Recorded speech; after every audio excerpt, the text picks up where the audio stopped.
अस्सलाम वालेकुम गाइस, कैसे हैं आप। उम्मीद करते हैं आप सब खैरियत से होंगे, खुश होंगे और हमारी दुआ है कि हमेशा खुश रहें, हंसते और मुस्कुराते रहें। मेरा नाम है रहमान अनवर और मेरा नाम है मोहम्मद सैद और मैं हूं जफर इकबाल। मैं हूं मुदस्सर इमरान। तो काफ़ी दिन बाद भाई आए हैं, तो काफ़ी ज़्यादा कमेंट्स भी आते थे भाई के उनको भी बुलाएं एक बार, तो भाई आ गए हैं। तो बाकी देखते हैं वीडियो। अगर वीडियो पसंद आए तो लाइक सब्सक्राइब ज़रूर कीजिएगा, कमेंट में अपनी राय का इज़हार ज़रूर कीजिएगा। करते वीडियो स्टार्ट और देखते हैं। नमस्कार and I welcome you all to world affairs. मैं हूं प्रशांत धवन। नाउ यहाँ पे आप लोग ठीक पढ़ रहे हैं। यूनाइटेड स्टेट्स ऑफ अमेरिका ने एक बहुत ही इंपॉर्टेंट रोल प्ले किया है पाकिस्तान को एक आर्थिक संकट से बचाने के लिए। हाल ही में आपने सुना होगा कि पाकिस्तान के साथ आईएमएफ की एक डील तय हो चुकी है। $3 बिलियन पाकिस्तान को मिल जाएंगे अंडर आईएमएफ पैकेज, और ये सब करने में यूएसए ने एक की रोल निभाया है।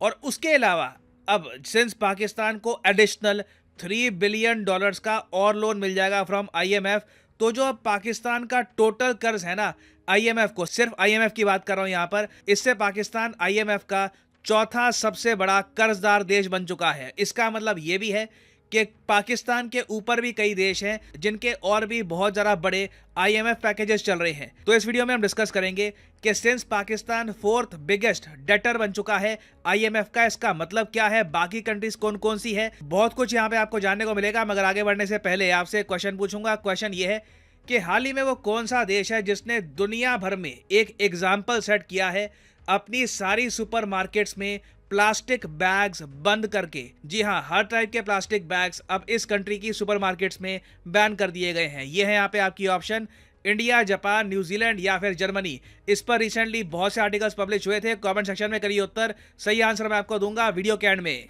नाउ यूजुअली आप देखोगे जब भी एक देश आईएमएफ की तरफ बढ़ता है ना, तो उस कंट्री का स्टॉक मार्केट क्रैश करना स्टार्ट कर देता है, क्योंकि आईएमएफ लिटरली आप कह लीजिए एक इकोनॉमिक हॉस्पिटल है।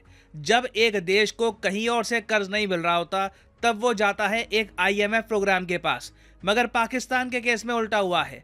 जैसे ही पाकिस्तान का आईएमएफ पैकेज अप्रूव हो गया ना, पाकिस्तान की स्टॉक मार्केट में एक अपटिक देखा गया। 15 महीनों से जो इनकी स्टॉक मार्केट लगातार गिर रही थी, वहां पे सडनली एक अपस्विंग आ गया। अगेन मैं यहां पर आपको बता दूं, इसका रीजन सिंपली ये है कि पाकिस्तान को आईएमएफ के एडिशनल लोन की आवश्यकता होगी। ये बात सबको पता थी 2-3 साल से, मगर ये लोन मिलेगा नहीं मिलेगा, किन शर्तों पे मिलेगा, इसके बारे में एक आप कह लीजिए मिस्ट्री बनी हुई थी कि आईएमएफ का लोन पाकिस्तान को एंड में मिलेगा भी या नहीं मिलेगा। बट अब ये बात कंफर्म हो चुकी है कि ना सिर्फ पाकिस्तान को लोन मिला है, अब इतना कर्ज पाकिस्तान ने आईएमएफ से ले लिया है कि आईएमएफ का चौथा सबसे बड़ा कर्जदार देश बन चुका है पाकिस्तान। अब यहाँ पे आप कहोगे वेट, पाकिस्तान के भी ऊपर कंट्रीज हैं, तो इसका आंसर है हाँ बिल्कुल।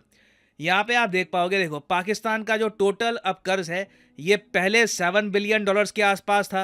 अब इसमें $3 बिलियन और ऐड हो गए हैं आईएमएफ के, तो टोटल कर्जा पाकिस्तान पे अब हो चुका है $10.4 बिलियन। जी हाँ, यहाँ पे ये बात समझने वाली है। ऐसा नहीं है कि आईएमएफ ने पहले पाकिस्तान को पैसा नहीं दिया था। इससे पहले 2014 में आईएमएफ ने पाकिस्तान को एक प्रोग्राम के अंडर बिलियंस ऑफ डॉलर्स दिए थे। अब उसके ऊपर एक और इनका नया प्रोग्राम स्टार्ट हो चुका है। मगर इस $10 बिलियन के कर्ज के साथ भी पाकिस्तान की रैंक है 4th, क्योंकि नंबर 1 पे है the king of debt Argentina. इस कंट्री के बारे में मैंने एक वीडियो बनाई थी 1 महीने पहले, आपको बताया था कि अर्जेंटीना को लिटरली वर्ल्ड मीडिया कहता है द कंट्री ऑफ बेगर्स। जिस तरीके से अर्जेंटीना की इकोनॉमी पिछले कुछ सालों में गिरी है, शायद ही किसी कंट्री की गिरी होगी। आज भी आप देख लीजिए वहां पर लगातार भिखारियों की संख्या बढ़ती जा रही है। और आईएमएफ का जो टोटल कर्जा है अर्जेंटीना पर, ये $46 बिलियन है। फिर इजिप्ट आपको मिलेगा सेकंड नंबर पे। जी हाँ, इजिप्ट पर आईएमएफ का $18 बिलियन का कर्ज है। फिर यूक्रेन देश आपको मिलेगा। जी हाँ, यूक्रेन की आर्थिक हालत बहुत ज़्यादा कमज़ोर है, इनका भी एक आईएमएफ प्रोग्राम चल रहा है और यूक्रेन को आईएमएफ ने दिए हैं टोटल $12 बिलियन। मगर मैं आपको ये बता दूं, जिस तरीके से पाकिस्तान आगे बढ़ रहा है, मोस्ट प्रोबेबली ये यूक्रेन को बीट कर देंगे और आईएमएफ का बहुत ही जल्द तीसरा सबसे बड़ा कर्जदार बन जाएगा पाकिस्तान। नाउ यहाँ पर मुझको एक बात ऐड करनी पड़ेगी कि आईएमएफ के कर्ज की ना एक बहुत ही अच्छी बात तो मैं ये कहूँगा कि इंटरेस्ट रेट बहुत कम होता है। खराब बातें भी आपको भी बताऊंगा। मगर आप लोन अगर उठाते हो बॉन्ड मार्केट से, पाकिस्तान जैसा देश ओपन मार्केट में जाता है, कहता है हमको कर्ज दे दो, तो हर कोई कहेगा पाकिस्तान को कि अपने बॉन्ड के बदले हमें एनुअली जो बॉन्ड का यील्ड है, इंटरेस्ट रेट जो तुम वापस दोगे हमको, वो तुम 10% से लेकर 15% के आसपास दो। बहुत ज़्यादा हाई है। चाइना भी पाकिस्तान को ये कहता है कि 7% के आसपास हम चार्ज करेंगे, जबकि IMF का लोन पाकिस्तान को मिल जाता है 3.2% का। जो अभी लेटेस्ट लोन है ये 3.2% का मिला हुआ है। इससे पहले का जो इनका लोन चल रहा था ये 2% का है। और अगर आप इंटरेस्ट को देखकर कह रहे हैं कि वाह IMF से बढ़िया तो कुछ है ही नहीं, सब लोग फिर IMF का लोन ही क्यों नहीं लेते? देखिए, पहली बात तो IMF बहुत ही मुश्किल से लोन बांटता है, बहुत स्क्रूटनी के बाद। और उसके बाद देखिए IMF ने बहुत ज़्यादा कड़ी शर्तों में पाकिस्तान को लोन दिया है। इसमें से 2 ऐसी शर्तें हैं जो डायरेक्टली पाकिस्तान की जनता को हिट करेगी। पहली बात तो देखिए IMF ने ये मनवा ली है पाकिस्तान से कि पाकिस्तान जो सब्सिडी देता है अपने लोगों को इलेक्ट्रिसिटी बिल में, वो सब्सिडी पाकिस्तान को ख़त्म करनी होगी। पाकिस्तान में आप देखो जो इलेक्ट्रिसिटी बिल्स हैं हैविली सब्सिडाइज होते हैं, तो जैसे ही ये ख़त्म होगा इनकी मिडिल क्लास पर एक हैवी बर्डन आ जाएगा। बहुत ज़्यादा हैवी इलेक्ट्रिसिटी बिल्स इनके आया करेंगे। नाउ ये अनाउंसमेंट ये लोग इलेक्शन से पहले करेंगे, बात करेंगे, ये देखना होगा। फिर दूसरी बात यहाँ पर ये आती है कि पाकिस्तान की सरकार को अब ये कह दिया गया है कि अपने जो बंदरगाह हैं, अपने एयरपोर्ट, अपनी ज़मीनें, हाईवे वगैरह या तो बेचना स्टार्ट कर दो या फिर इनको 10-20 या फिर इवन 50 साल के लिए लीज पर भी दे दो।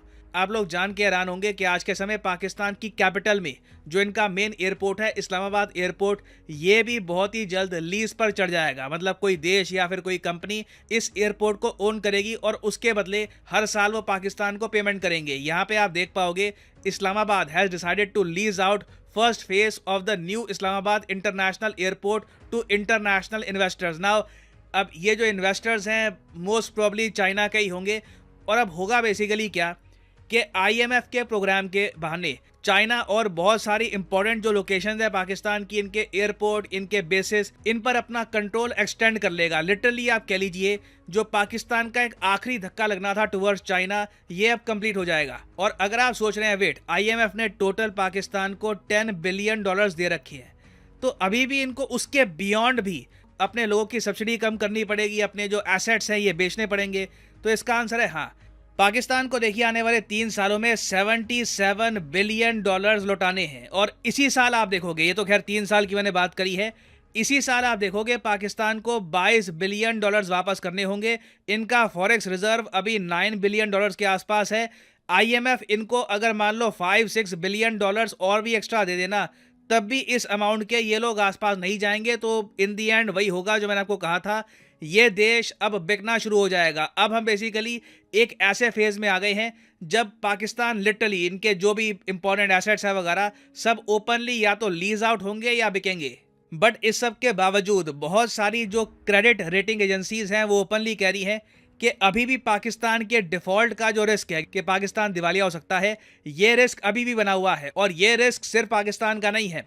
UN ने कुछ महीने पहले ये कहा था कि टोटल 50 गरीब देश है दुनिया भर में जो बिल्कुल बैंकरप्सी की कगार पे है। जहां तक मैं देख पा रहा हूं ना, हम लोग एक ग्लोबल डेट क्राइसिस के बिल्कुल किनारे पे हैं। और जैसे ही ये क्राइसिस शुरू होगा, कोई बड़ी बात नहीं है, दुनिया की एक बड़ी आबादी एब्सोल्युटली बैंकरप्ट हो जाए, एटलीस्ट इनकी जो सरकारें हैं, जो इनकी कंट्रीज हैं, ये बिल्कुल अपने आप को दिवालिया घोषित कर ले।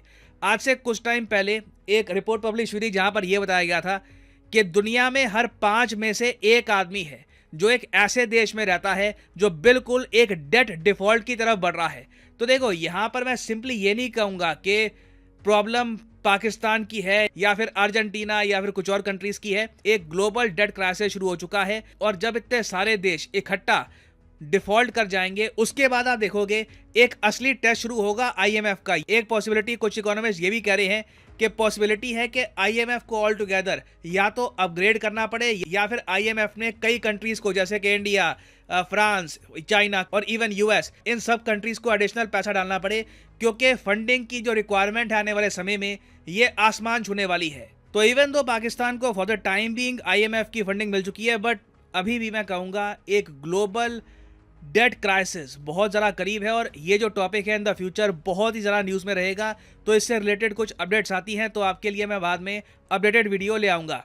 नाउ फाइनली वापस आते हैं क्वेश्चन की तरफ कि हाल ही में वो कौन सा देश है जिसने thin plastic bags all together ban कर दिए हैं सुपरमार्केट में। तो सही उत्तर यहाँ पे है ऑप्शन सी, न्यूजीलैंड। यहाँ पे आप देख पाओगे New Zealand to become first country in the world to ban thin plastic bags at supermarket. एक बहुत ही बड़ा कदम है और पॉसिबिलिटी है कि इसके बाद कि ऑस्ट्रेलिया भी सेम स्टेप्स उठाएगा। और फाइनली यहाँ पर मैं ये भी ऐड कर दूं कि आप किसी भी एग्जाम की तैयारी कर रहे हैं, अनअकैडमी के कोर्सेज पर फ्लैट 20% डिस्काउंट चल रहा है। फॉर एग्जांपल लेट्स से आप एसएससी की तैयारी कर रहे हैं, एसएससी के लिंक पर करिए क्लिक और यहाँ पे आप परचेज कर पाएंगे एसएससी का कोर्स। और यहाँ पे आप देख पाओगे जो भी प्राइसेस लिखे हैं ये आपको पे करने की जरूरत नहीं है। सिंपली यहाँ पर कोड यूज करिए PD10 and the prices will start following. You will be able to save a lot of money और 6 मंथ्स का एक्स्ट्रा कोर्स भी आपको मिलेगा फ्रॉम अनअकैडमी। ये ऑफर जो है खत्म हो जाएगा।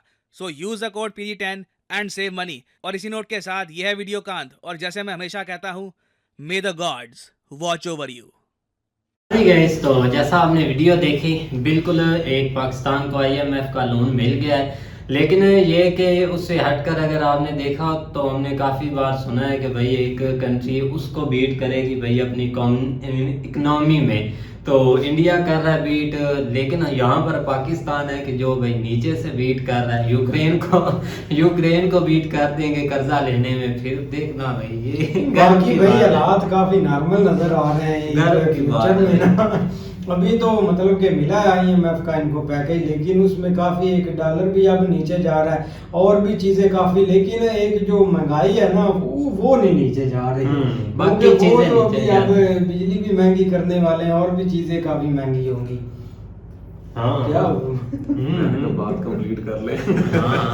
एक तो आप भाई को बहुत बहुत मुबारकबाद। तकरीबन मैं 1 साल के बाद आपके चैनल पर दोबारा आया हूँ। हाँ, एक दिन के लिए माशाल्लाह।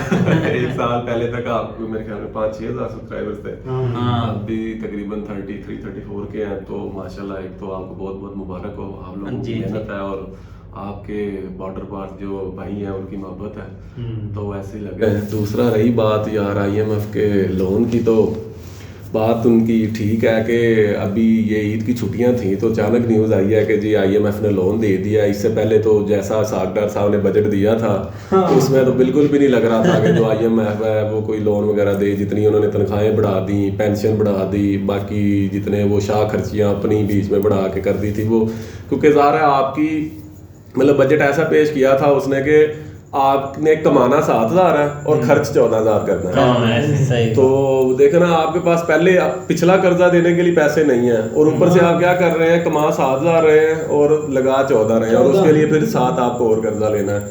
तो बीच में कहीं ना कहीं मेरा ख्याल में किसी गवर्नमेंट ने रोल तो प्ले किया है, मे बी USA की गवर्नमेंट ने किया, उन्होंने कोई डील शील की हो शहबाज शरीफ साहब से, कोई फायदा अपना भी ज़ाहिर उन्होंने देखा होगा। नहीं बिल्कुल ऐसे ही है, कोई इस तरह का स्टेप लिया है।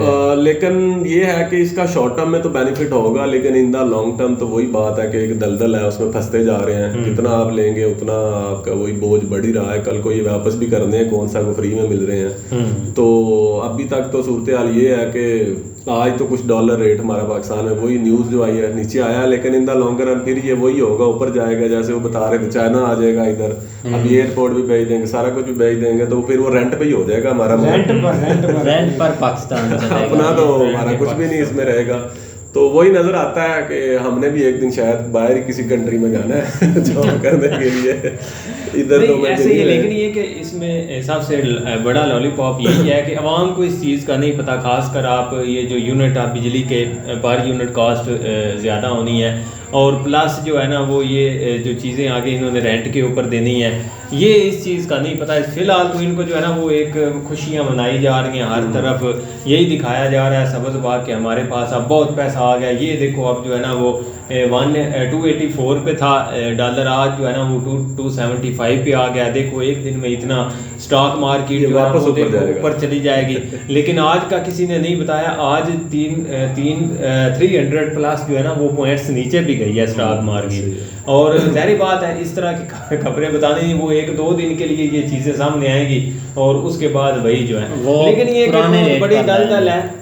हम तो जो देख रहे हैं ना कि हमें तो मामला जो है ना वो काफ़ी दिनों से यही नज़र आ रहा है कि ये दिन ब दिन जो है ना वो अपने आप को दलदल में लेके जा रहे हैं। हमने तो भाई न्यूज़ देखनी छोड़ दी है, वो जब न्यूज़ खोल लो टेंशन ही होती है, बेसुनी होती है, हमने छोड़ दिया है। ये सही काम किया आपने। लेकिन ये कि अच्छी वीडियो थी भाई, यही चीज़ें चलती रहनी है। हमारे यहाँ तो रोज एक नहीं, कभी यूएस हमें बचा लेता है, कभी फंसा लेता है। हाँ बिल्कुल, इस चीज की समझ हमें भी नहीं लगती कि ये क्या करना, कभी बचा रहे हैं कभी कुछ। लेकिन ये कि अच्छी वीडियो थी, उम्मीद करते हैं आपको वीडियो पसंद आएगी। अगर पसंद आए तो वीडियो को लाइक ज़रूर कीजिएगा। मिलते हैं नेक्स्ट वीडियो में, तब तक के लिए अल्लाह हाफिज़।